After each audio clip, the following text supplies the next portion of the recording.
Shalom anak-anakku dari kasih oleh Tuhan.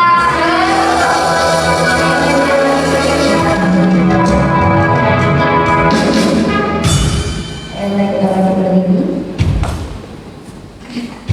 Tuhan Yesus yang baik, terima kasih Bapa, terima kasih Yesus pada pagi ini. Kami memulai ibadah kami ya Tuhan. Biar Tuhan memulai ibadah kami Tuhan. Dan dalam setiap kami Bapa, biar Tuhan sukacita Tuhan.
Mari kita menari bersama Tuhan.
Hanya kasih Tuhan ada dalam setiap hidup kita.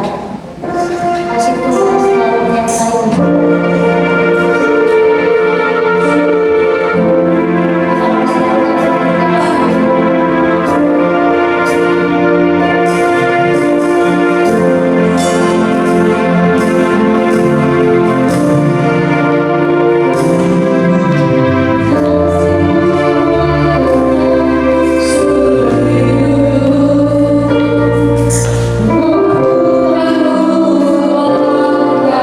Yang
bersyukur pagi hari ini kalau kami masih boleh beribadah di tempat ini. Kami memberikan yang terbaik, kami percaya ini boleh menyenangkan. Kalau sebentar kami akan mendengarkan firman Tuhan, kiranya Tuhan memberkati kami, mengurapi kami, pendengaran kami, biarlah kami boleh mendengarkan apa yang menjadi pesan Tuhan pada pagi hari ini buat setiap kami yang ada di tempat ini Tuhan. Kau juga yang memberkati hamba-Mu yang menyampaikan firman-Mu pada pagi hari ini. Tuhan, hamba-Mu percaya hamba-Mu hari ini boleh diurapi. Hamba-Mu percaya hari ini firman yang boleh hamba-Mu sampaikan boleh menjadi berkat bagi kami semua Pak. Terima kasih Tuhan, kami mulai mendengarkan firman Tuhan hanya di satu nama, yaitu nama Yesus Kristus yang hidup. Haleluya, bersama kita katakan amin.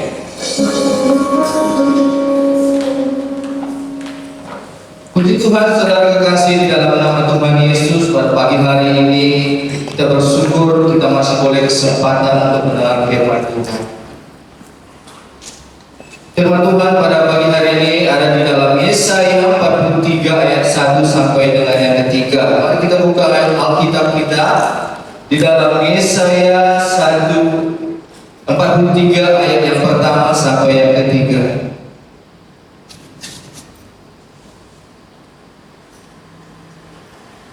Yesaya 43 ayat yang pertama sampai yang ketiga. Kita baca sama-sama dalam hitungan ketiga. 1, 2, 3 ya.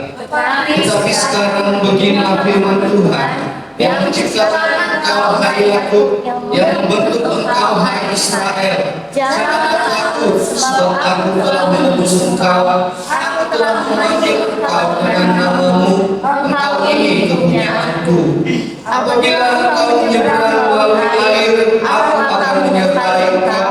Atau melalui sungai-sungai, engkau tidak akan dihanyutkan. Apabila engkau berjalan melalui api, engkau tidak akan dihanguskan. Dan nyala api tidak akan membakar engkau. Sebab akulah Tuhan Allahmu yang Maha Kudus, Allah Israel, juru selamatmu. Aku menebus engkau dengan Mesir dan memberikan Ethiopia dan Sheba sebagai gantimu. Tema firman Tuhan pada pagi hari ini sama dengan perikop kita yang kita baca, saudara. Tema firman Tuhan adalah Allah satu-satunya penebus. Ada berapa banyak kita yang percaya yang ada di tempat ini kalau Allah itu adalah penebus kita satu-satunya? Boleh angkat tangannya?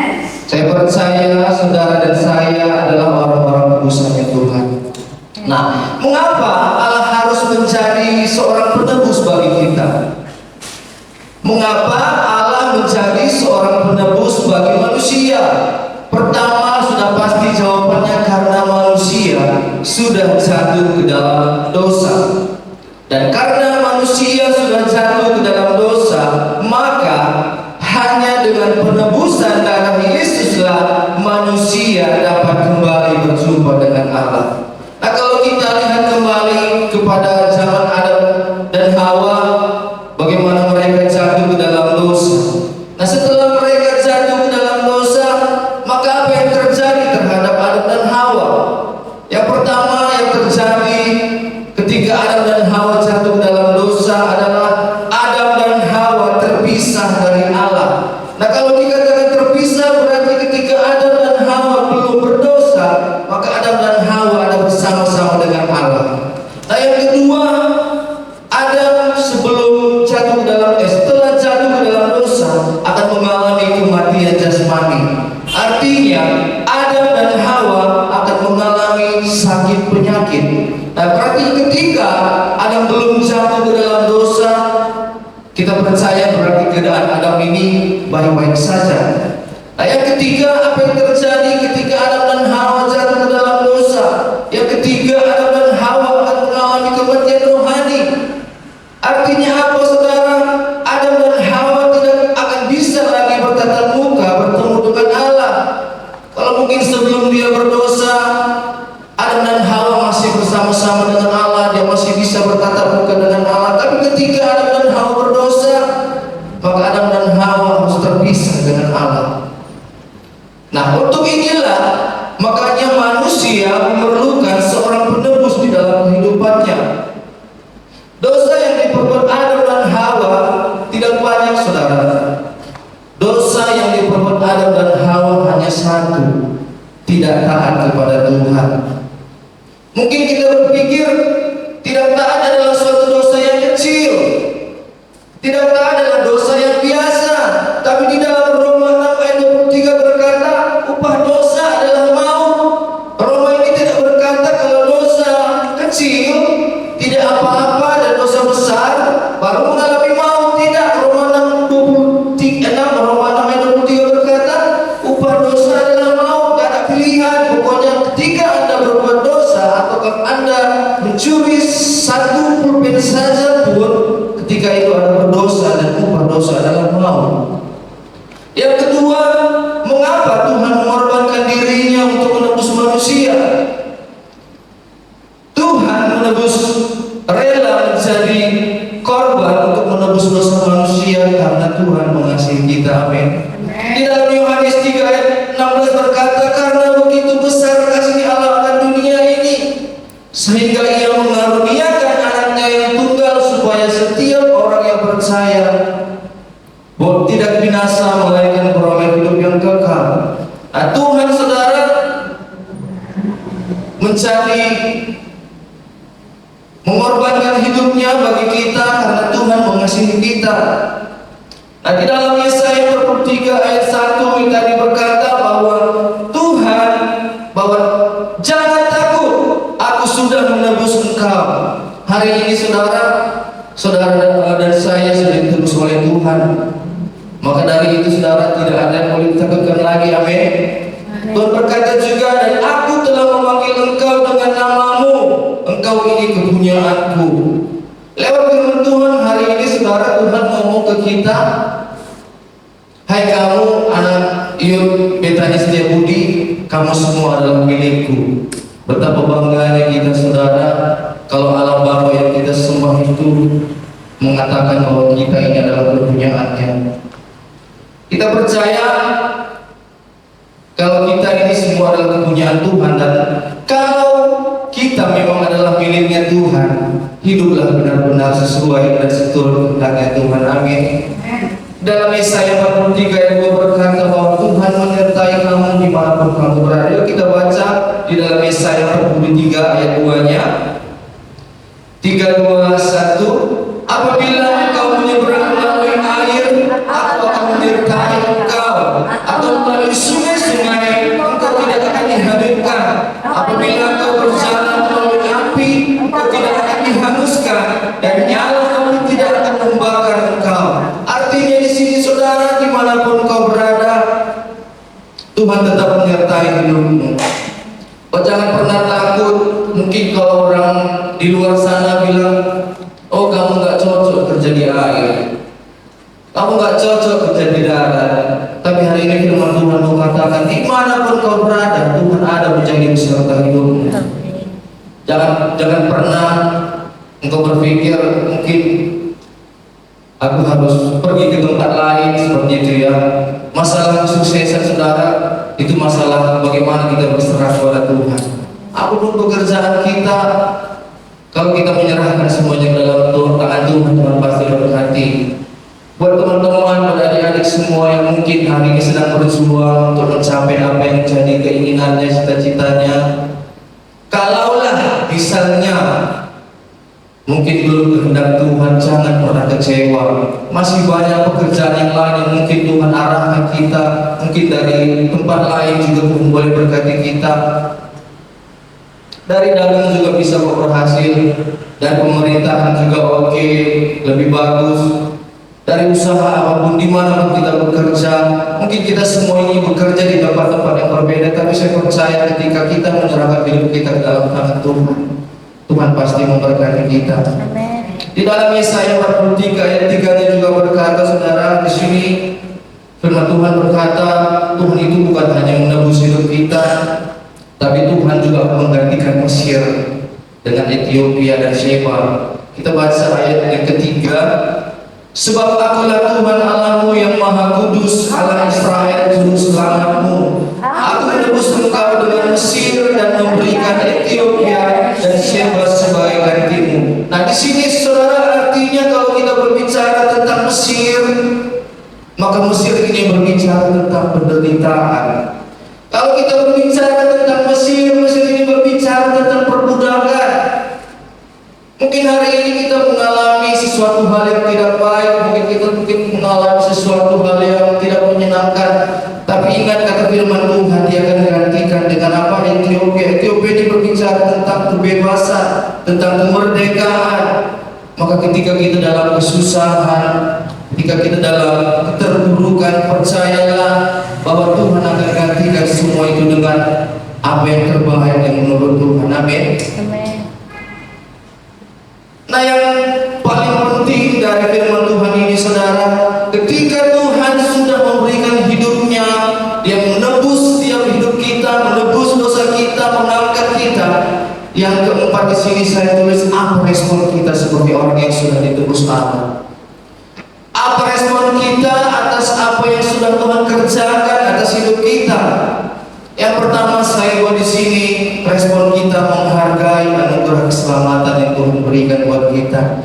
Kita harus menghargai pengorbanan Tuhan buat kita.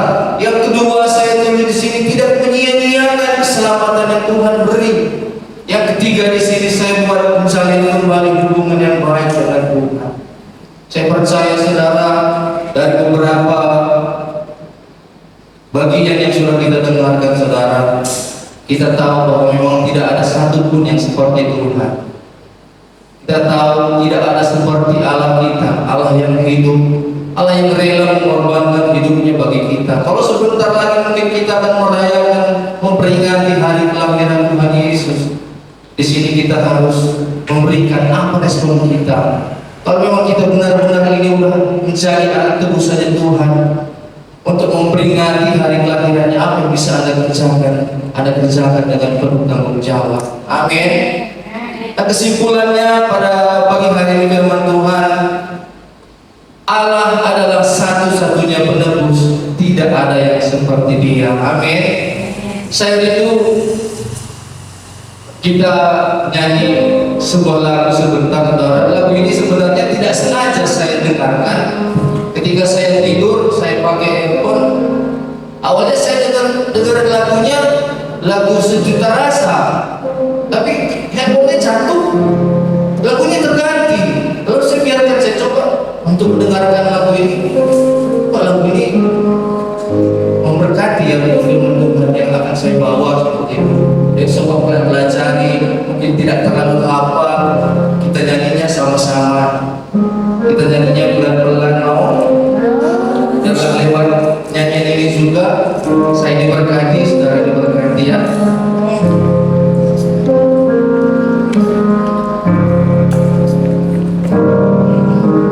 Jangan pernah ada satu pribadi seperti dirimu, kau yang rela mati, kau yang rela mati, tebus hidupku dan selamatkanku. Karenamu aku hidup, karenamu aku hidup, karenamu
seperti kami. Satu pribadi rela berkorban bagi kami. Satu pribadi yang rela mati bagi kami. Kami bersyukur punya kamu. Biarlah kami boleh merespon pengorbanan, biarlah kami boleh merespon pengorbanan di kayu salib bagi kami. Biarlah kami boleh memberikan hidup kami, memberikan hati kami yang terbaik hanya bagi Engkau saja. Kalau kami sudah mendengarkan firman-Mu dan hamba-Mu sudah berhenti berkata-kata, oh percaya Roh Kudus Tuhan yang selalu berbicara di hati kami masing-masing, sehingga hidup kami boleh berjalan menurut kehendak-Nya Tuhan. Terima kasih Tuhan. Terima kasih Bapa, kami mengucap syukur, kami berdoa. Haleluya. Amin.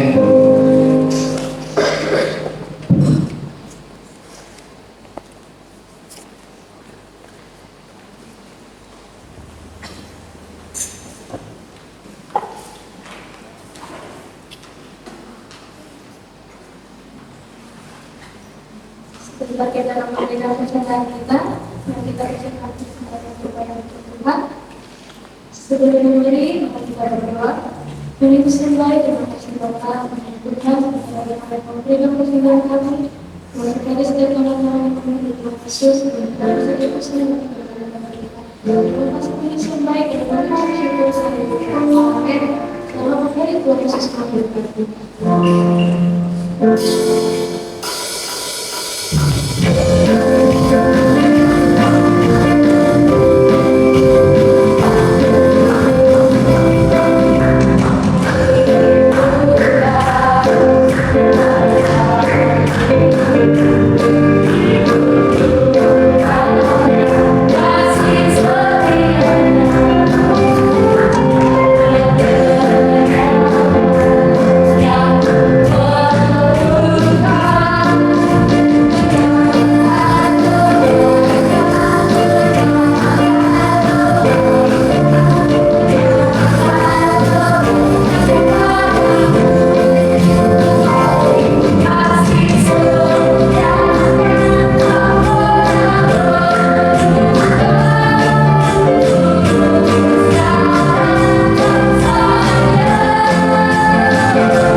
Memberikan kesempatan kami Tuhan untuk sedang menyelesaikan ibadah kami ya Allah. Terima kasih Tuhan Yesus lagi berkata dan memberikan kemuliaan kepada Kau dan memudahkan kami Tuhan dan mempermudah semua kami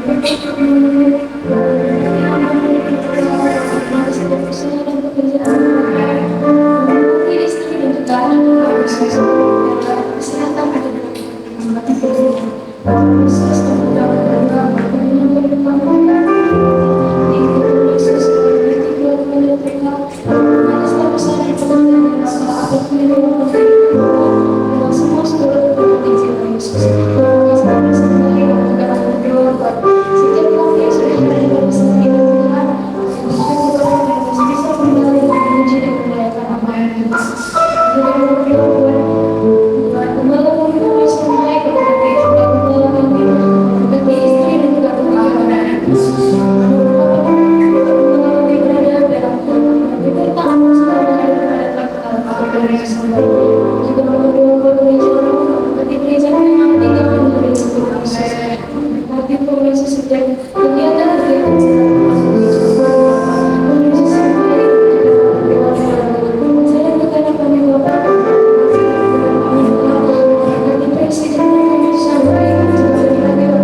kepada kita.